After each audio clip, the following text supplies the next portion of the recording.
This is Twit. Well, Don, if we may, let's go ahead and jump right into short shots and tell you about all the planning that's going into Quartzfest 2019. Quartzfest is located in the desert area of Arizona, a very quick drive, maybe 4 or 5 hours from Southern California.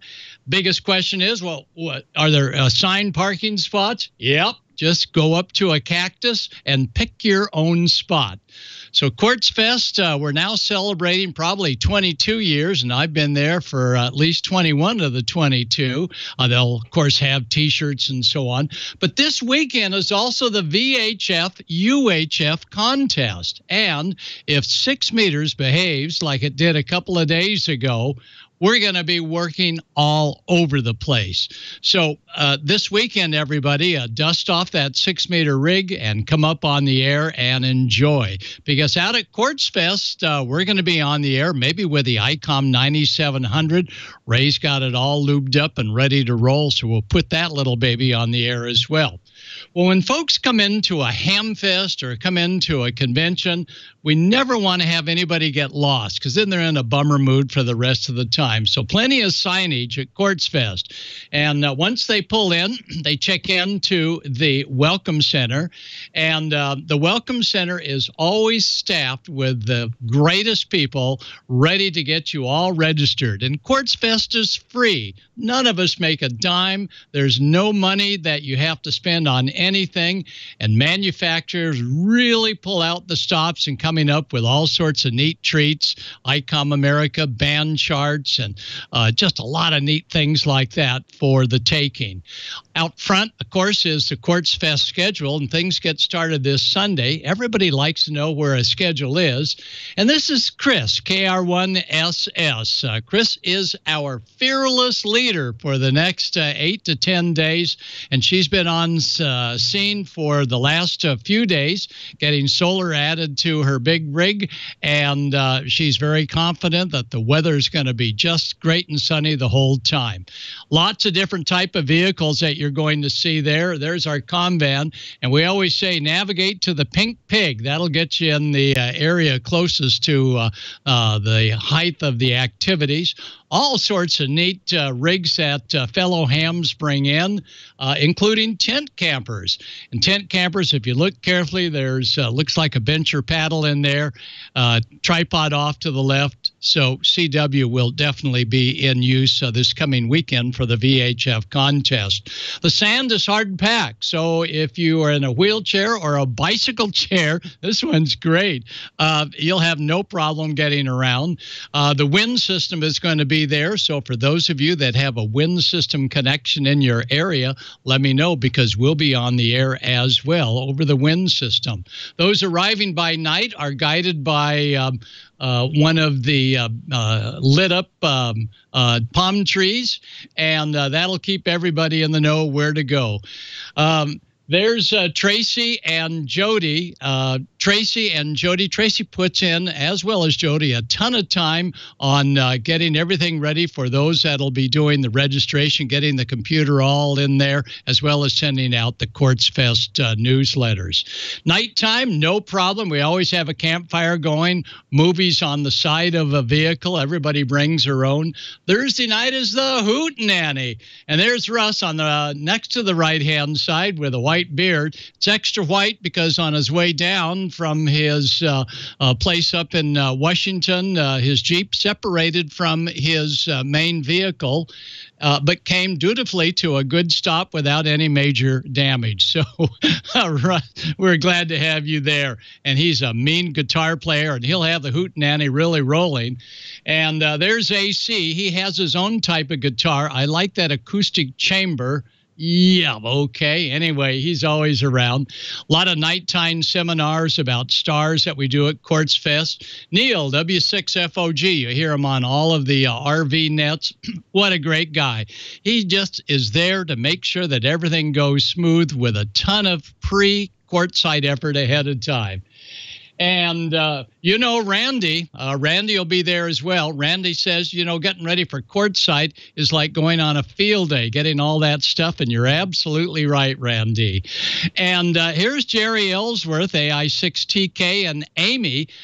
They were testing out their loop antenna. The wind was blowing like a mama last year, but in between the windstorm, look at this. Their loop was heard running just a few milliwatts, literally all over the country. So this is neat stuff. A lot of seminars. Some of the seminars are spilling out even into the open air, so we've added more even tents. A lot of hands-on ARDFing is always a very popular one. Swedging connectors. Do I solder? Do I crimp them? We do that.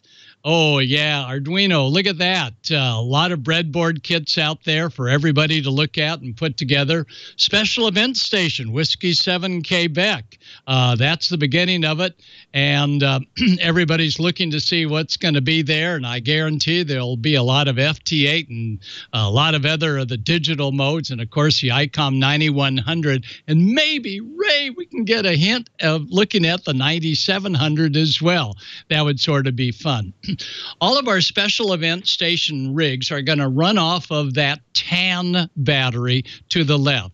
That's a 100 amp hour bio-NO power lithium iron phosphate battery composed of a gazillion little cells on the inside, which in 2 weeks we'll show you the insides. But it's 100 amp hours, relatively lightweight. That's going to run the station with a little solar power to keep it going. There's Don in 9ZGE talking about antenna tuners and WindMore and WindLink. Ladies have done a great job in doing a lot of the fun cooking, not just cooking, but this is cast iron cooking that always draws a lot of oohs and ahs.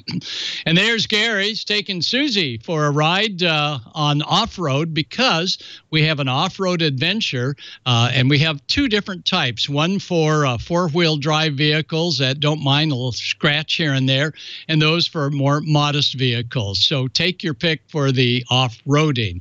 Gary again showing that amateur television and Arden, the 2.4 gigahertz band for sending messages and so on between hams without needing entry into the internet. And he's got ATV going, so if it is a day that you don't want to get out, you can hook up your ATV to an outside antenna, make that your common coach TV to an outside antenna, and pick up some of the activity at Quartzfest. And, of course, there's the 10 gigahertz, so we're all the way up to microwave, and we hope to do a little bit of 10 this coming weekend for the VHF UHF contest. Oh, yeah, there's a lot of quartz around. Wouldn't it be neat if you could just like pick one of those up and break it open and find gold? Well, Marilyn says, follow me. I'm going to show you where to get gold. Well, a class, actually a couple of them on gold panning and gold prospecting, and all the experts are there. And did she find, oh my gosh, look at those. Those are real gold nuggets that I think she may have put in the pan before they dug up some of the sand. But it certainly got the heart pounding that it's going to be fun to find gold. For those that are planning upgrading, yep, Susan and I and others will be, Dave and Tina will be there with the W5YI VEC for examinations. I think it's on Wednesday, and we're also doing commercial exams as well. So that'll be happening. And, of course, the pet parade. Oh, yeah. Get those dogs and cats and gerbils and whatever they are dressed up, because we have prizes for the pet parade. And so many manufacturers have donated fun little prizes for us. Then there's the walk around to look at solar panels. Then there's a walk around to look at antennas. And we'll see all sorts of homebrew antennas, mobile antennas, and RV. And I'll try and get some good pictures for you. So the walk around is a good one. That's Neil, again, W6FOG. He is an accomplished drone pilot, and he talks about the safety of drones and some of the rules and regulations. So for those of you into droning, if that's a verb, you'll have Neil there to guide you easily through. The last Saturday is the swap meet, and there's some good stuff there going for a fraction of the price that you might find on eBay. So be prepared for the swap meet. And the ladies, they are there. Look at all that neat quilting that they're doing. And the ladies always have some good brew to take home, honey and jams and jellies. This is fun because it's just a real fun home event. And the ladies have a lot of neat things that they do, including going into town, because remember, Quartzsite is the haven, I should say heaven, for RVers that take in the RV show under 2 huge tents up in town just a few miles away. And yes, we all go into town. And weekend after next, we will find out what's happening at League headquarters. Now with a new CEO and fresh blood, it'll be interesting to see some of the new plans and some of the new ideas that new League staff and new League volunteers are going to suggest at the board meeting. Thanks to Philip Kenwood, a D74 is going to be the grand prize on late Saturday. And there's our winner last year. And of course, we have to have a Quartzfest mascot.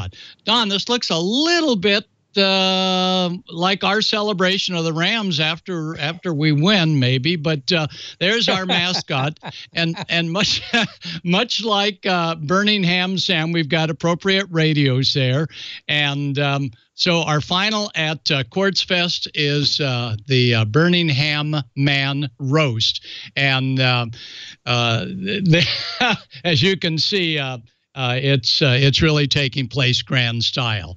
So Quartzfest is a fun get-together for ham radio operators. We'll have some kids coming in, and thanks. That last shot was Dave and Heather, and Dave and Heather work so closely with the school system in La Paz that we get a lot of kids on scene, and they show us some of their latest gadgets, and some of them are really cool. So we'll be out of here next week, but we'll give you the full report and some photos of Quartzfest 2019. Boondocking, no facilities, no water, no plumbing, no dump station, no electricity, no nothing but just hams having a great time helping one another out. So that's a neat thing, and that's what we're doing this week and most of next week.